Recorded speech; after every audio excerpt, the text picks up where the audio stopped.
Sense and Sensibility Chapter 31. From a night of more sleep than she had expected, Marianne awoke the next morning to the same consciousness of misery in which she had closed her eyes. Eleanor encouraged her as much as possible to talk of what she felt, and before breakfast was ready, they had gone through the subject again and again, and with the same steady conviction and affectionate counsel on Eleanor's side, the same impetuous feelings and varying opinions on Marianne's, as before. Sometimes she could believe Willoughby to be as unfortunate and as innocent as herself, and at others, lost every consolation in the impossibility of acquitting him. At one moment she was absolutely indifferent to the observation of all the world, at another she would seclude herself from it forever, and at a third could resist it with energy. In one thing, however, she was uniform, when it came to the point, in avoiding, where it was possible, the presence of Mrs. Jennings, and in a determined silence when obliged to endure it. Her heart was hardened against the belief of Mrs. Jennings's entering into her sorrows with any compassion. "No, no, no, it cannot be," she cried, "she cannot feel. Her kindness is not sympathy, her good nature is not tenderness. All that she wants is gossip, and she only likes me now because I supply it."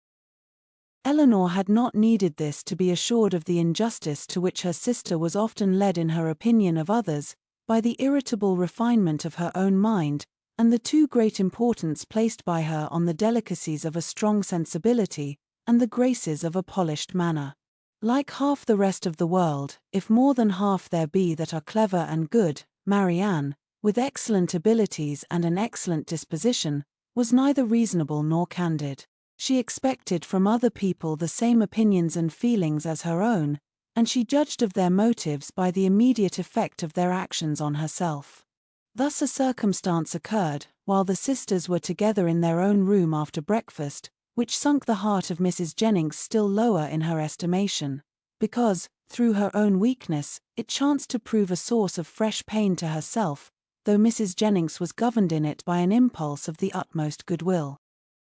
With a letter in her outstretched hand, and countenance gaily smiling, from the persuasion of bringing comfort, she entered their room, saying, "Now, my dear, I bring you something that I am sure will do you good." Marianne heard enough. In one moment her imagination placed before her a letter from Willoughby, full of tenderness and contrition, explanatory of all that had passed, satisfactory, convincing, and instantly followed by Willoughby himself, rushing eagerly into the room to enforce, at her feet, by the eloquence of his eyes, the assurances of his letter. The work of one moment was destroyed by the next. The handwriting of her mother, never till then unwelcome, was before her, and, in the acuteness of the disappointment which followed such an ecstasy of more than hope, she felt as if, till that instant, she had never suffered.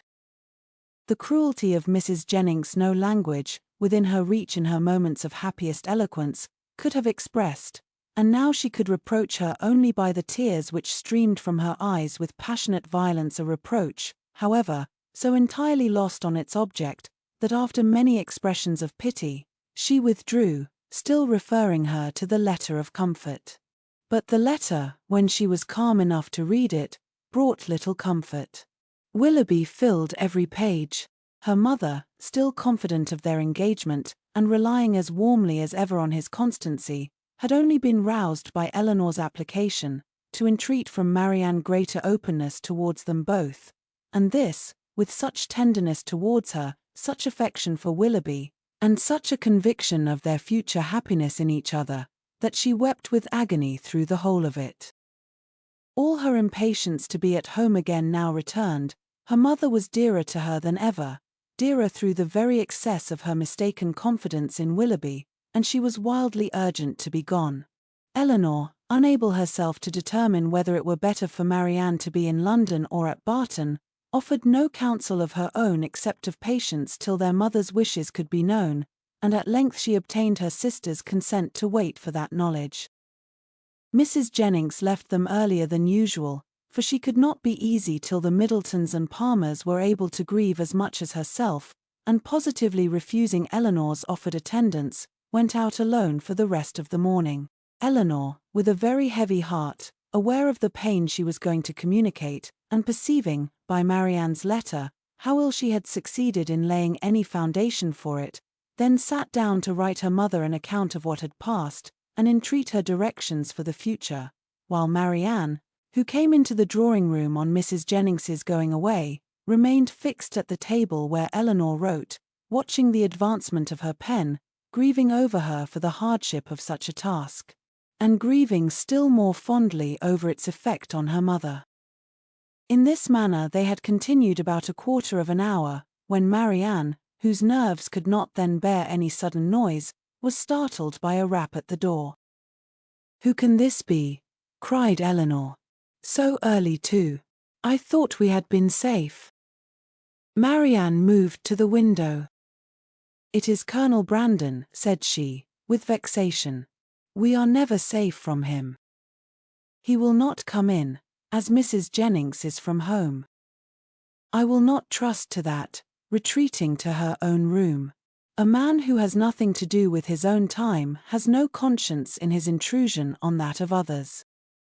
The event proved her conjecture right, though it was founded on injustice and error, for Colonel Brandon did come in, and Eleanor, who was convinced that solicitude for Marianne brought him thither, and who saw that solicitude in his disturbed and melancholy look, and in his anxious though brief inquiry after her, could not forgive her sister for esteeming him so lightly.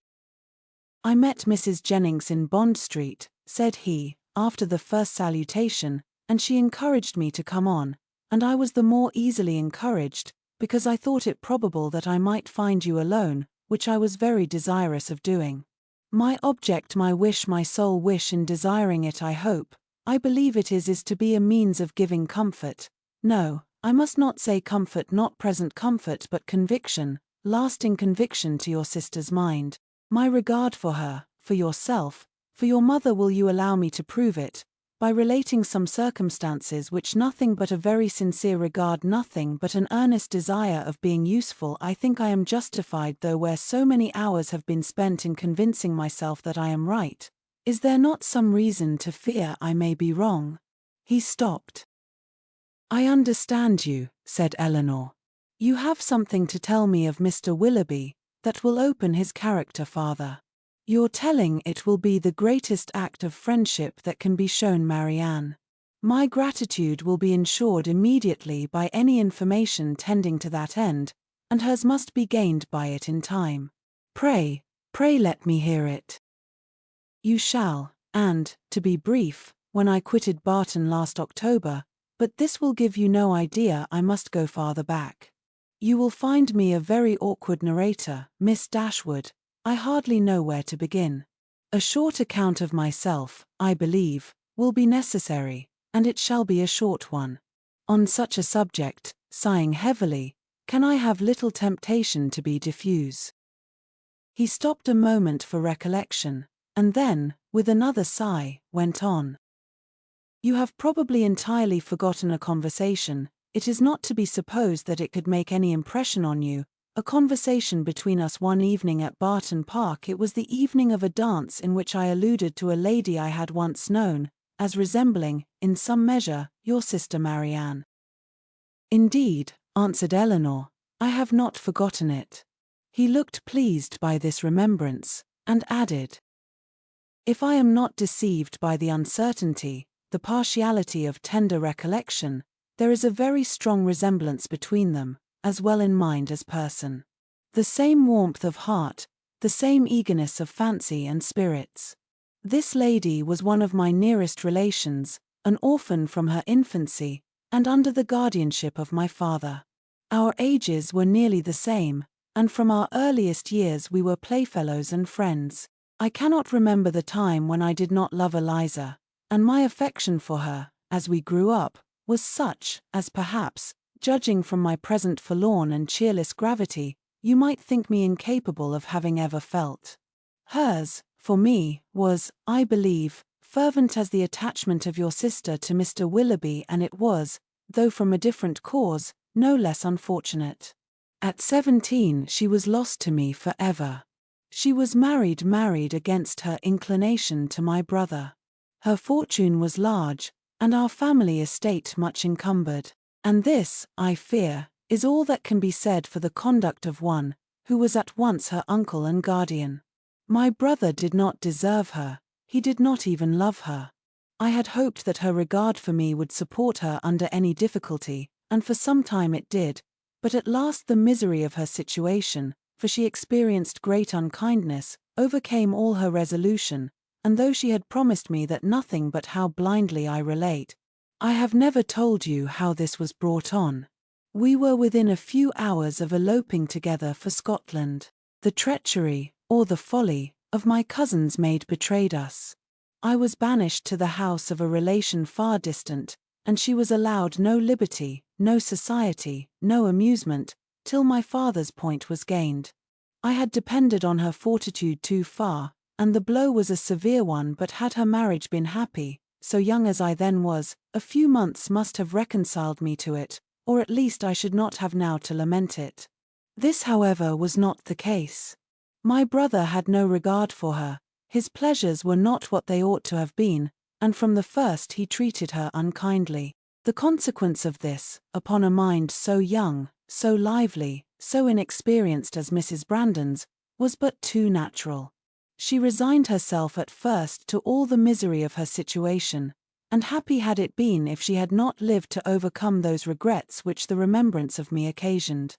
But can we wonder that, with such a husband to provoke inconstancy, and without a friend to advise or restrain her, for my father lived only a few months after their marriage, and I was with my regiment in the East Indies, she should fall? Had I remained in England, perhaps, but I meant to promote the happiness of both by removing from her for years, and for that purpose had procured my exchange.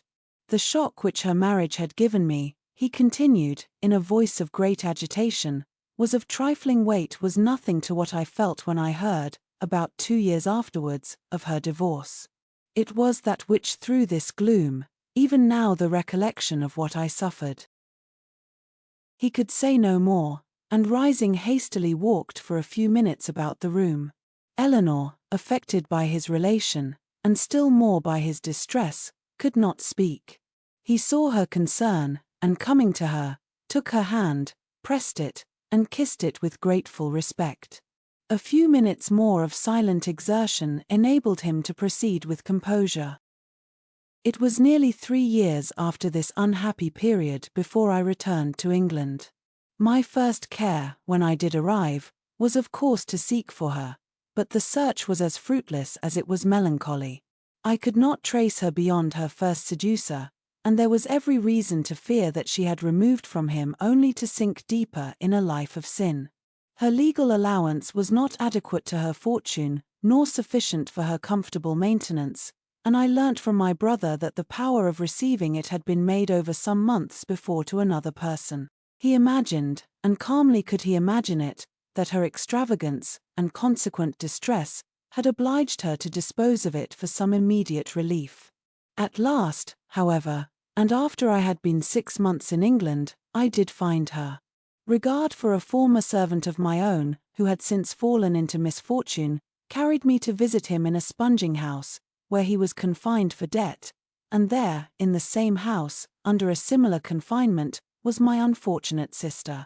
So altered, so faded, worn down by acute suffering of every kind, hardly could I believe the melancholy and sickly figure before me to be the remains of the lovely, blooming, healthful girl on whom I had once doted. What I endured in so beholding her, but I have no right to wound your feelings by attempting to describe it. I have pained you too much already. That she was, to all appearance, in the last stage of a consumption, was, yes, in such a situation it was my greatest comfort. Life could do nothing for her, beyond giving time for a better preparation for death, and that was given. I saw her placed in comfortable lodgings, and under proper attendance. I visited her every day during the rest of her short life. I was with her in her last moments. Again he stopped to recover himself, and Eleanor spoke her feelings in an exclamation of tender concern at the fate of his unfortunate friend. Your sister, I hope, cannot be offended, said he, by the resemblance I have fancied between her and my poor disgraced relation. Their fates, their fortunes, cannot be the same, and had the natural sweet disposition of the one been guarded by a firmer mind, or a happier marriage, she might have been all that you will live to see the other be. But to what does all this lead? I seem to have been distressing you for nothing. Ah, Miss Dashwood, a subject such as this untouched for 14 years, it is dangerous to handle it at all. I will be more collected, more concise. She left to my care her only child, a little girl, the offspring of her first guilty connection, who was then about 3 years old. She loved the child, and had always kept it with her. It was a valued, a precious trust to me, and gladly would I have discharged it in the strictest sense, by watching over her education myself, had the nature of our situations allowed it, but I had no family, no home, and my little Eliza was therefore placed at school. I saw her there whenever I could, and after the death of my brother, which happened about 5 years ago, and which left to me the possession of the family property, she visited me at Delaford. I called her a distant relation, but I am well aware that I have in general been suspected of a much nearer connection with her. It is now 3 years ago, she had just reached her 14th year, that I removed her from school, to place her under the care of a very respectable woman, residing in Dorsetshire, who had the charge of 4 or 5 other girls of about the same time of life, and for 2 years I had every reason to be pleased with her situation. But last February, almost a 12-month back, she suddenly disappeared. I had allowed her, imprudently, as it has since turned out, at her earnest desire, to go to Bath with one of her young friends, who was attending her father there for his health. I knew him to be a very good sort of man, and I thought well of his daughter better than she deserved, for, with a most obstinate and ill-judged secrecy, she would tell nothing, would give no clue, though she certainly knew all. He, her father, a well-meaning, but not a quick-sighted man, could really, I believe, give no information, for he had been generally confined to the house, while the girls were ranging over the town and making what acquaintance they chose, and he tried to convince me, as thoroughly as he was convinced himself, of his daughter's being entirely unconcerned in the business. In short, I could learn nothing but that she was gone. All the rest, for 8 long months, was left to conjecture. What I thought, what I feared, may be imagined, and what I suffered too. Good heavens, cried Eleanor, could Willoughby? The first news that reached me of her, he continued, came in a letter from herself, last October. It was forwarded to me from Delaford, and I received it on the very morning of our intended party to Whitwell, and this was the reason of my leaving Barton so suddenly, which I am sure must at the time have appeared strange to everybody, and which I believe gave offence to some. Little did Mr. Willoughby imagine, I suppose, when his looks censured me for incivility in breaking up the party, that I was called away to the relief of one whom he had made poor and miserable. But had he known it, what would it have availed? Would he have been less gay or less happy in the smiles of your sister? No, he had already done that, which no man who can feel for another would do. He had left the girl whose youth and innocence he had seduced, in a situation of the utmost distress, with no creditable home, no help, no friends, ignorant of his address. He had left her, promising to return. He neither returned, nor wrote, nor relieved her. This is beyond everything, exclaimed Eleanor. His character is now before you, expensive, dissipated, and worse than both. Knowing all this, as I have now known it many weeks, guess what I must have felt on seeing your sister as fond of him as ever, and on being assured that she was to marry him. Guess what I must have felt for all your sakes. When I came to you last week and found you alone, I came determined to know the truth, though irresolute what to do when it was known. My behavior must have seemed strange to you then, but now you will comprehend it. To suffer you all to be so deceived, to see your sister, but what could I do?